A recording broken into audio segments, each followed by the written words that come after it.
Have you ever wondered why you feel exhausted, even after a full night's sleep? You eat well, you try to rest, you take your vitamins.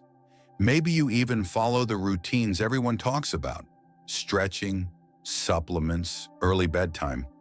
But no matter what you do, your body feels heavy, your mind feels foggy, your soul feels dimmed.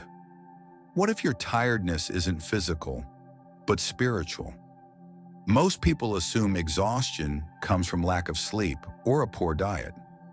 But what if the real reason you're tired is because you're carrying things your body was never meant to hold? Unspoken emotions, unprocessed grief, a life that runs on duty but lacks joy. And every day your body whispers, "I'm tired of pretending, I'm tired of pushing. I need more than rest, I need reconnection." You're not broken, you're just disconnected from the energy that once moved you. And today we begin to uncover why. In this journey, I won't offer quick fixes or trendy hacks. Instead, I'll share 5 deeper truths about energy, about emotion, about your inner life that may explain the tiredness you haven't been able to shake. So if you're still searching for the real reason you feel worn down, stay with me, because what you're about to hear may not just change your energy, it may change how you see your entire life. Let's begin. Reason 1, the hidden cost of emotional suppression. What if the real reason you're tired is because you've never been allowed to feel? Think about it. How many times in your life have you had to swallow your truth just to keep the peace? How often have you pushed down sadness because you had no time to fall apart? Or smiled while your heart was quietly breaking? We've been taught that emotions, especially the heavy ones, are distractions, weaknesses, things to get over. But what we don't process emotionally, our bodies end up carrying physically. You're not just tired from doing too much. You're tired from feeling too little. Not because you don't have emotions, but because you've been forced to numb them. The loss you never grieved, the anger you never expressed, the fear you never voiced. It doesn't go away. It burrows deeper into your chest, your shoulders, your breath. And over time, it becomes a low-grade fatigue that follows you everywhere, like a weight that doesn't show up on any scale. Have you ever noticed how drained you feel after pretending you're okay? That's not just in your head. Emotional suppression is one of the most exhausting things a human nervous system can endure. You are holding back energy that was meant to move, to speak, to be released. But instead, it becomes pressure, quietly burning beneath the surface. You wake up tired not just because you slept poorly, but because you've been emotionally holding your breath for years. What if your exhaustion isn't laziness, but unexpressed grief? You may think you're just tired from age or work, but your soul knows differently. Sometimes what drains us most isn't what we do. It's what we've never had the chance to feel. The heartbreak we brushed aside, the disappointment we never named, the identity we had to abandon to be accepted. All of it sits inside your cells, asking to be witnessed. And the longer it stays in the dark, the more it dims your light. Even science now whispers what monks have always known. Emotions live in the body. Modern research confirms that repressed emotions are linked to chronic fatigue, immune dysfunction, and persistent inflammation. But monks didn't need journals to know this. They've long taught that suffering arises when we resist what is. And the first form of resistance is emotional denial. Saying "I'm fine" when you're falling apart, or "it doesn't matter" when it does. You don't need to collapse to rest. You need to feel restored. Most people think rest means sleep, but what if the rest you truly need is emotional rest? Permission to stop being the strong one, the silent one, the one who holds it all together. Imagine what it would feel like to tell the truth of how much you've been carrying, to cry without shame, to shake and not call it weakness. That is the kind of release that gives your body permission to heal. I once sat with a woman who said, "I'm tired all the time, but my life is stable. I don't understand." But as we talked, she revealed that she'd never cried after her mother died. She went straight back to work, made sure her siblings were okay, and never once let herself collapse. Decades later, her joints ached, her digestion was fragile, and her sleep was broken. Not because her body was weak, but because it had become the archive for every tear she'd never let fall. Could it be that your tiredness is your body begging you to stop pretending? Not to fall apart in public, not to make a scene, but to be real with yourself, to go into a room, close the door and say, "I'm not okay," and that's okay. In that honesty, the tension releases, the armor softens, and energy, once trapped in silence, begins to return. Try this. Tonight, instead of watching one more thing, sit in stillness for 5 minutes and ask your body one question. What are you tired of holding? And then just listen. Maybe nothing will come. Maybe tears will. Maybe your chest will tighten before it opens. That's okay. You're not trying to fix anything. You're simply allowing what's already inside you to rise. Because healing isn't just about doing more. It's about finally allowing the truth to move through you. And when it does, you'll start to feel it. That quiet, radiant thing you've been missing all along. Real energy. But suppressed emotion is only one source of hidden exhaustion. Next, we'll look at something even more subtle. A reason most people never suspect, but one that drains you every single day. Let's keep going. Reason 2, the fatigue of a life without purpose. What if your body isn't tired from what you're doing, but from what you're not doing anymore? Most people think exhaustion comes from too many tasks, too much responsibility, but sometimes the deepest kind of tiredness comes not from doing too much, but from living without meaning. You wake up, go through the motions, check off the boxes, but feel strangely hollow. Your days blur together, your breath feels shallow, and no matter how much you rest, something inside you still feels like it's slowly dimming. Could it be that your energy isn't gone, it's just not being called forth by anything that moves your soul? The Buddha once said, "Your purpose in life is to find your purpose and give your whole heart to it." But somewhere along the way, many of us stopped asking why we get out of bed. We stopped looking for what makes our eyes light up, what makes our bodies feel alive. When there is no why, even the smallest effort feels heavy. But when your life is anchored in meaning, you can climb mountains with joy. Have you noticed how tired you become when you feel unnecessary? There's a pain deeper than fatigue. It's the ache of feeling invisible, of waking up and realizing that no one needs you today. You may be surrounded by people, but still feel unseen, and the body responds to that. The nervous system dulls, the muscles tighten, the immune system weakens. Because when the heart feels irrelevant, the body slowly follows.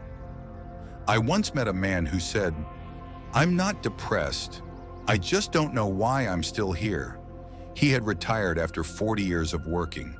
He had enough money, a quiet house, no major illness, and yet he was deeply tired, but not from effort, from emptiness. His eyes had lost their spark. His body moved like a shadow of itself. I asked him, "When was the last time you felt useful?" He paused for a long moment, then whispered, "I don't remember." What if your soul is asking for more than survival? It's asking to be of service. In the Zen tradition, monks don't retire, They don't chase leisure. Even into their 80s and 90s, they rise early, sweep the floor, tend to the garden, and prepare tea.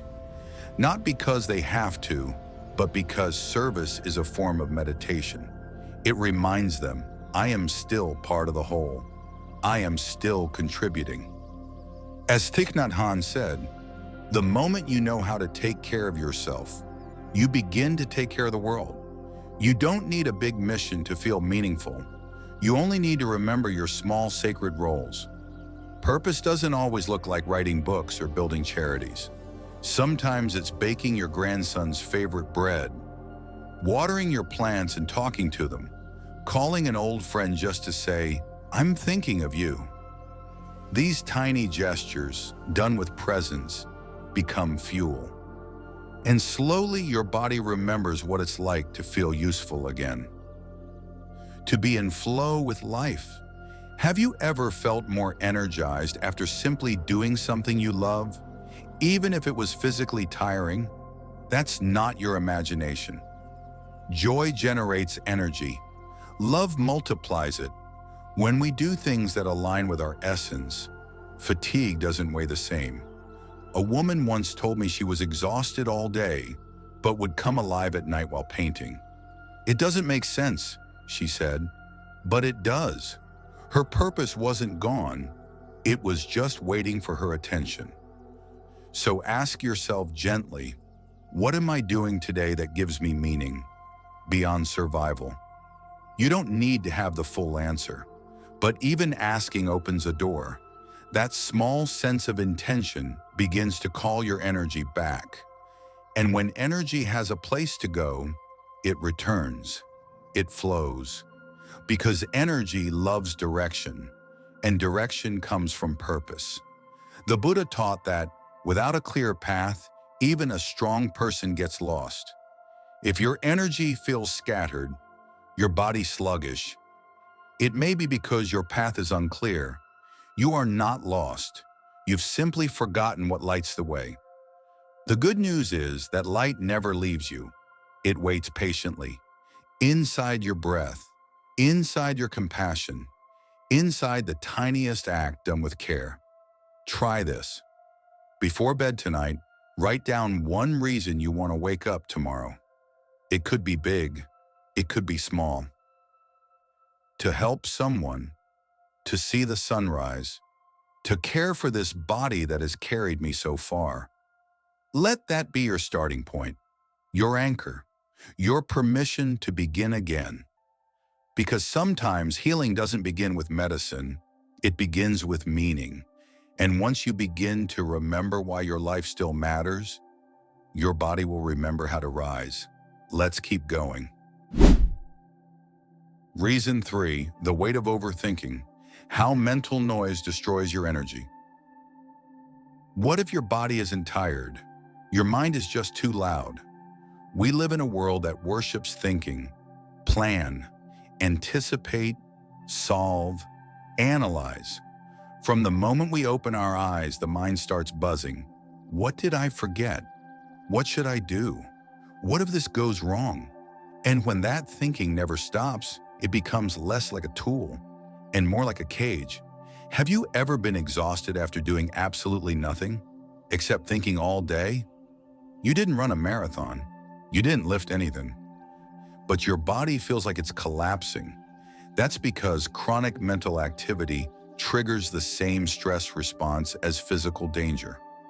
Your heart rate increases, your muscles tense, your digestion slows, your nervous system goes into battle mode. But this battle has no end, just a loop of imagined futures and past regrets. The Buddha once said, "The mind is everything. What you think, you become." When your thoughts are chaotic, your energy fragments. When your thoughts are anxious, your breath shortens. When your thoughts are self-critical, your body believes the threat is real. It doesn't matter that the tiger is only in your head. Your body still runs. Could your fatigue be coming from a war happening entirely inside your mind? There's a kind of tiredness that no nap can fix. the kind that comes from arguing with yourself all day. Why did I say that? What will they think? I should be doing more. I'm falling behind. These thoughts become mental noise. And just like trying to sleep beside a busy highway, your body never fully rests. I once met a man who said, "I'm tired before I even get out of bed." He had no major illness, no physical injury, but his first thoughts every morning were already full of pressure. How will I get through today? What if the pain returns? What if I fail again? It's like carrying an invisible backpack of bricks, except the bricks are thoughts and you pack them yourself. He didn't need more sleep. He needed silence, stillness, a moment of peace from his mind. Zen teaches that the mind is like water. When agitated, it becomes cloudy. When still, it reflects the truth. If your life feels confusing, heavy, and blurred, it may not be because it is, but because your mind is stirred up. And just like muddy water, it doesn't need to be fixed. It needs to be left alone, allowed to settle. But settling takes trust, patience, and the willingness to stop stirring. What if your healing doesn't require more effort, but less mental resistance? When we try to think our way out of fatigue, we often make it worse. We overanalyze our symptoms. We Google every sensation. We worry about what's next. And without realizing it, we're pouring gasoline on the fire we're trying to put out. Sometimes the most powerful thing you can do for your body is to stop asking it to solve what your soul is simply asking you to feel. Have you ever noticed how monks seem to move slowly, speak softly, and still get so much done? Their secret isn't productivity, it's presence. They do one thing at a time. They breathe between tasks.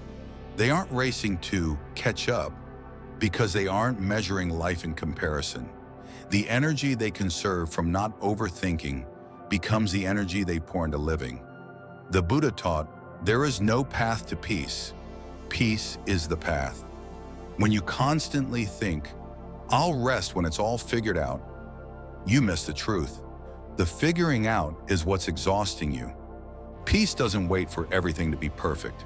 It arrives when you stop needing control. When you say, I don't know, but I trust the next breath. And in that surrender, energy returns. Quietly, gently. Try this. Set a timer for 5 minutes. Do nothing but watch your breath, like a curious child watching clouds. You're not trying to control it. You're just observing it. Every time the mind wanders, notice it and return, not with force, but with kindness. This simple act begins to untangle the knots in your nervous system. And the more you practice, the more your body learns that it's okay to rest, even when the mind still has questions. Because healing isn't the absence of thought, it's the return of balance. A calm mind doesn't mean an empty one. It means a kind one, a quiet ally instead of a loud critic. And when your mind becomes your friend again, your energy will no longer run from you. It will rise with you.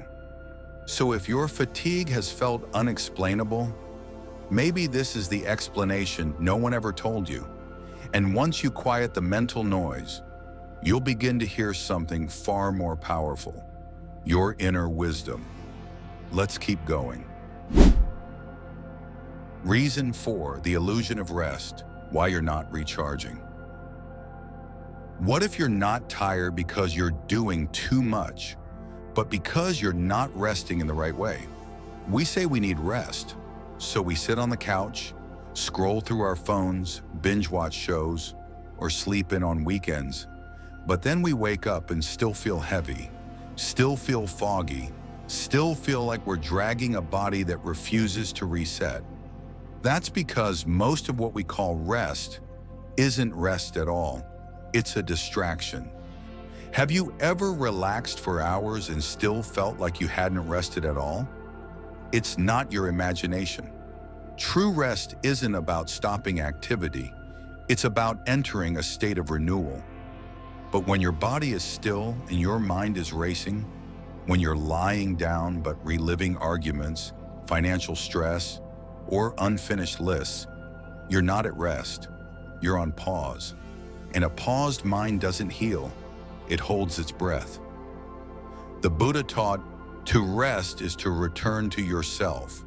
Real rest is not found in avoidance. It's found in presence. That's why monks who work long hours in silence and simplicity seem to radiate calm energy. They may not nap during the day or take vacations, but their bodies are rooted in awareness. Their rest is woven into how they move, breathe, and exist. Every step is a letting go. Every breath is a quiet return. Could it be that your body doesn't need more hours off, but more moments of depth within? Most people try to recover through inactivity, but inactivity without consciousness is simply sedation. It numbs, it delays, but it doesn't restore. You can take a week off work and still feel exhausted if your inner world remains chaotic. Because what truly recharges you isn't the absence of effort, it's the presence of stillness. I once worked with a woman who said, "I'm always resting, but I never feel better." She had quit her job, taken time off, and even reduced social obligations, but her energy kept plummeting. Her body was always aching. She thought she was giving herself time, but she was only giving herself silence layered with anxiety. What she needed wasn't more hours on the couch. It was a return to herself. When she began practicing daily mindful breathing, not long, just 5 minutes, something changed. She said, "It's like my body finally felt safe enough to exhale." Rest is not an escape, it's connection. And that's where most of us get it wrong.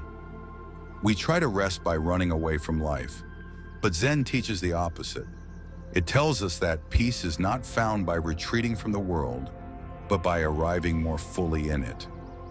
The great Zen master Thich Nhat Hanh once said, "Sometimes your joy is the source of your smile, but sometimes your smile can be the source of your joy."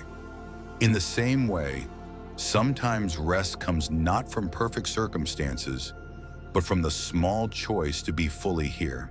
So ask yourself, when was the last time you sat down and truly allowed yourself to rest without guilt, without noise, without running?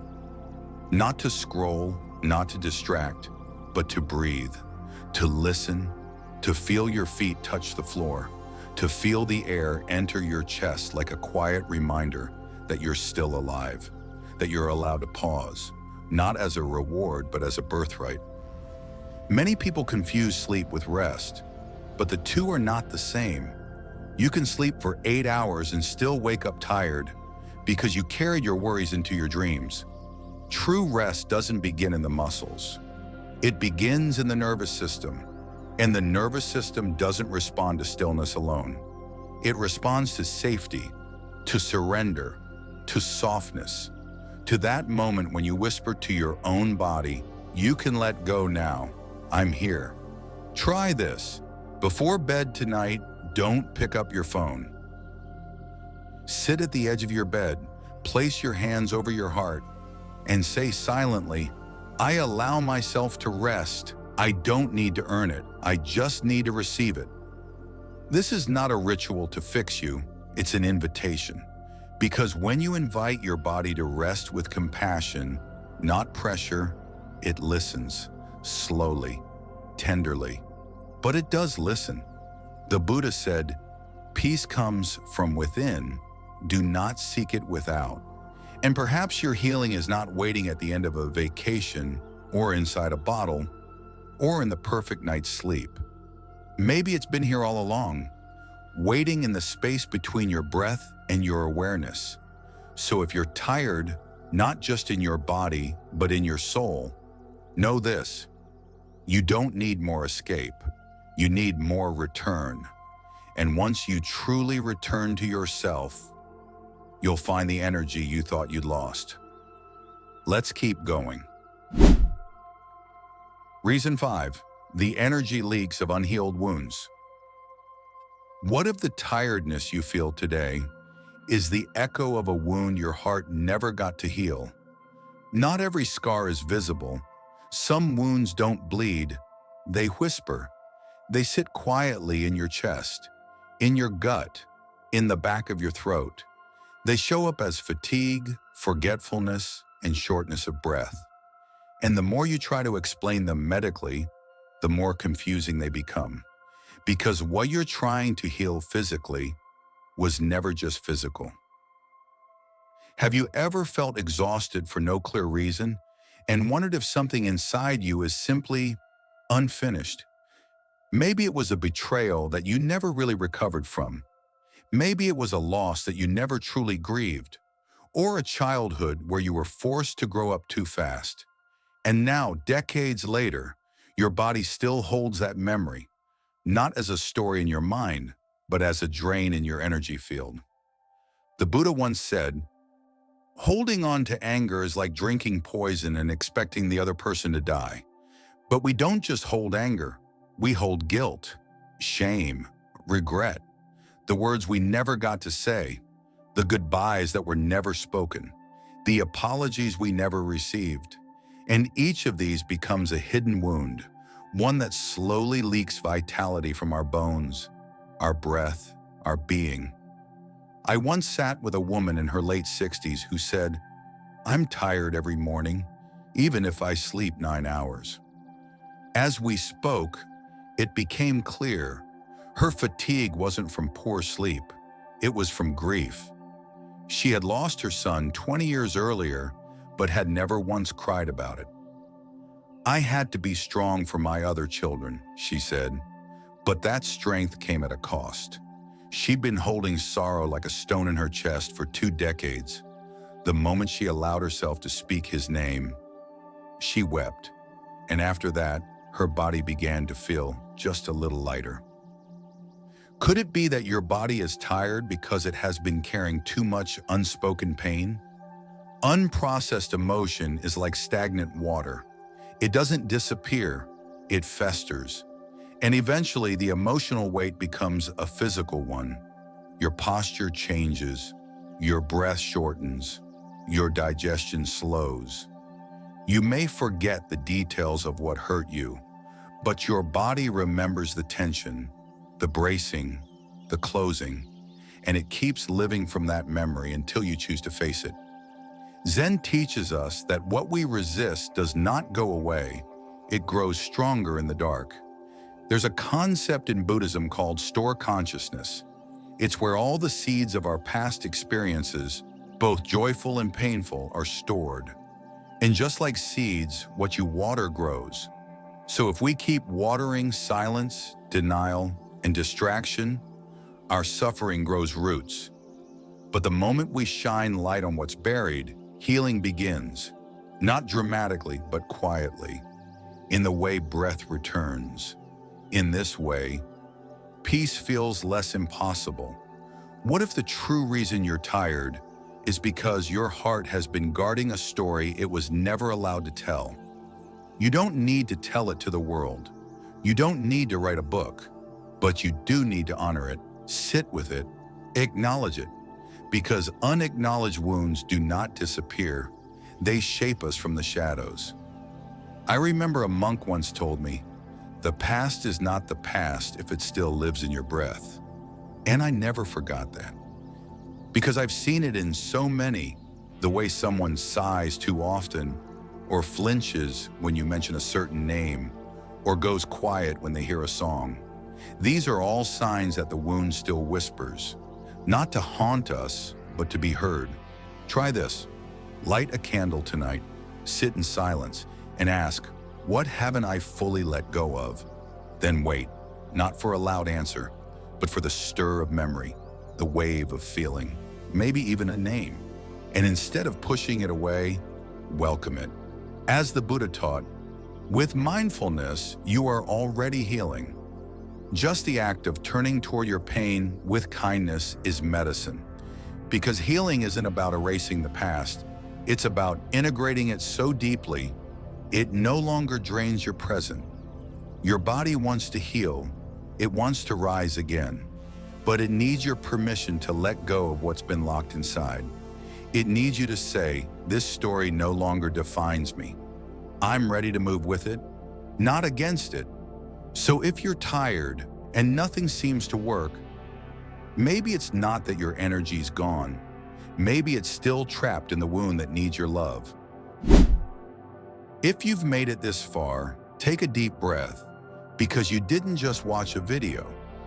You took a quiet, courageous step back toward yourself. And maybe now, something clicks. You're not tired because you're weak. You're tired because you've been carrying too much. Too many emotions unspoken. Too many days without meaning. Too many thoughts spinning. Too much pretending to be fine. But none of this means you're broken. It means you're human and healing. The Buddha once said, you, yourself, as much as anybody in the entire universe, deserve your love and affection. And maybe that's where your energy begins to return. Not from doing more, but from being gentler. With your heart, with your breath, with your story. So now I invite you, don't rush away. Take a moment, place your hand on your heart and ask, what do I need to stop carrying? And if this message spoke to something inside you, please comment and share. Let someone else know they're not alone in their exhaustion. Tell us below, what part of your life are you finally ready to reclaim? You are not alone. You are not behind. You are already healing, moment by moment, and that's more than enough.